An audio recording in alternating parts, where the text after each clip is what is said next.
எம்ஜிஆர் வந்து நடிகராக இருந்தவர். நடிகராக இருந்து நடித்து பல படங்கள்லாம் நடித்து ஹிட்டு கொண்டு பல சோதனைகளை அனுபவிச்சு அதுக்கப்புறம் தான் அவர் முதலமைச்சர் ஆனார். நீங்கள் நினைக்கிற மாதிரியெல்லாம் எம்ஜிஆர் சின்ன வயசில் சந்தோஷமாக இல்லை. என்ன சிவப்பு சட்டை, சிவப்பு உடம்பு, சிலுக்கு ஜிப்பா, அதெல்லாம் நான் பார்த்த எம்ஜிஆர். அந்த எம்ஜிஆர் பயங்கர சோகம். அவர் கூட தாங்க முடியாத சோகம் இருந்திருக்குது.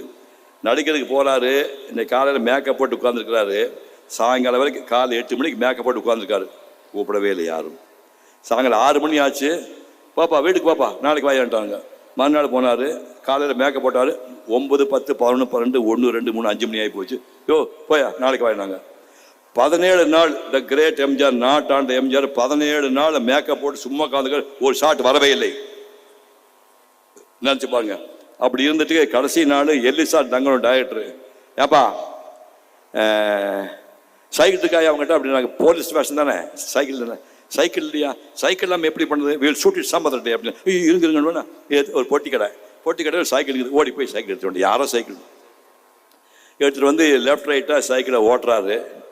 ஓட்டிருக்கும் போது சைக்கிள்காரன் வந்தான். திருடன் சைக்கிள் திருடனா. உடனே டைரக்டர் டெல்லும் இது சைக்கிள் இஸ் ஆக்டிங்னா. எனக்கு தெரியும், இங்கிலீஷ் எனக்கு தெரியும், சைக்கிள் கொடுக்க சொல்லியாண்ணா. இவர் நேராக ஓடி போய், சார் தப்பாக நினச்சிக்காதீங்க, 17 நாள் டெய்லி மேக்கப் போட்டு உட்காந்தேன், ஒரு நாள் கூட ஷார்ட் வரல. இன்றைக்கி இந்த சைக்கிளில் இன்றைக்கி ஷார்ட் வராது சார், நான் திருடன்லாம் கிடையாது சார், இந்த ஷார்ட் பண்ணி போனான்னு தரணுங்க. அந்த சைக்கிள் சொந்தக்காரன் தான் பராசக்தி டைரக்டர் கிருஷ்ணன் பஞ்சு. இந்த பராசக்தி உலக புகழ் படம் டைரக்ட் பண்ண கிருஷ்ணன் பஞ்சு, அவர் சைக்கிள். அப்புறம் அதே டைரக்டர் இவர் பெற்றால் தானே படையான்னு பின்னாடி ஹீரோவை நடித்தார். இப்படி ஆரம்பித்து நீங்கள் நினைக்கமா எம்ஜிஆர் வசையல்ல, 2 சட்டை 2 வேட்டி பட்டாப்படி அன்றவாறு, இதுதான் சட்டை எம்ஜிஆருக்கு 1940களில். ஞாபகம் வச்சுங்க, இதான் எம்ஜிஆர் உடைமை. நாட்டை ஆண்டாரில். அப்புறம் இதை என்ன பண்ணுவார், இந்நேரம் ஆன உடனே அந்த 2 சட்டையும் அந்த வேட்டி எடுத்து பாக்கெட்டுக்குள்ளே போட்டு ஊற போட்டு சோப் போட்டு வாஷ் பண்ணி அப்படியே துணியில் போட்டு காலையில் அது அரை குறைமாக காஞ்சிருக்கு. இசை பெட்டிலாம் கிடையாது. சொம்புக்குள்ளே தண்ணி குடிக்க சொம்புக்குள்ளே சுடுகரியை போட்டு சூடானோடனே சொம்பு இசிறி போடுவார். கற்பனை பண்ணி பாருங்கள். சொம்பு இசிறி போட்டு அந்த துணி எடுத்து போட்டுட்டு அங்கேருந்து நடந்து 3 கிலோமீட்டர் ஸ்டுடியோவுக்கு, நியூட்டன் ஸ்டுடியோவுக்கு நடந்து ஸ்டுடியோவுக்கு போவார். போயிட்டு, ஐயா ஏதாவது வேஷம் இருந்தால் ராஜகோரமாக இருக்கு, இவ்வளோ அழகாக யாருக்கு போயிருப்பான், நீங்கள் ஏதாவது எக்ஸ்ட்ரா வேஷம் பண்ணலாமா, சாதி பண்ணுவாங்க. இப்போ வேஷம் கிடைக்கல, இருக்கிறது 10 ரூபா. நடந்து போயாச்சு. அங்கேருந்து ஓல்டன் ஸ்டுடியோ நடந்து போக முடியாது. ஒரு பஸ் பிடிச்சா போய் இறங்கினார். அங்கே போயிட்டு வரும்போது ஒரு பையன் நிற்கலாம். அண்ணே யாருப்பா? நீங்கள் எம்ஜிஆர் பற்றி விடாரு.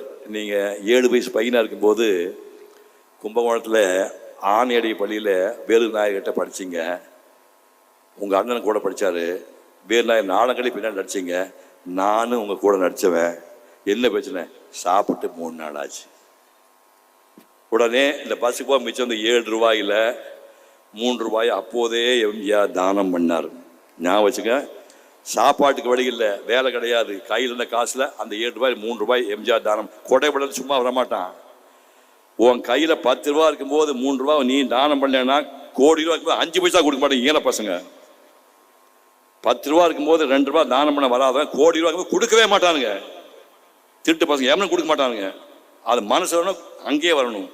அந்த 7 ரூபா இருக்கும்போதே 3 ரூபாய் எம்ஜிஆர், அதனால தான் கொடையுள்ள வந்தார். அப்படி இருந்தார். 2 சம்சாரம். முதல் சம்சாரம் 2 விஷயம் செத்து போச்சு. எம்ஜிஆர் வாழ்க்கையெல்லாம் ஐயா நீங்கள் நினைக்கிற மாதிரி சந்தோஷமா இல்லை. 19 வயசுல கல்யாணம் பண்ணார். 2 வருஷத்துல பொண்டாடி செத்து போகுது. சோறு போட முடியல, வசதி இல்லை. அந்த மாதிரி 2 வருஷம் செத்து போகிறாங்க. இன்னொரு அம்மா கல்யாணம் பண்ணுறாங்க. 18 வருஷம் டிபி பேஷண்ட். 2வது சம்சாரம் 18 வருஷம் டிபி பேஷண்ட்.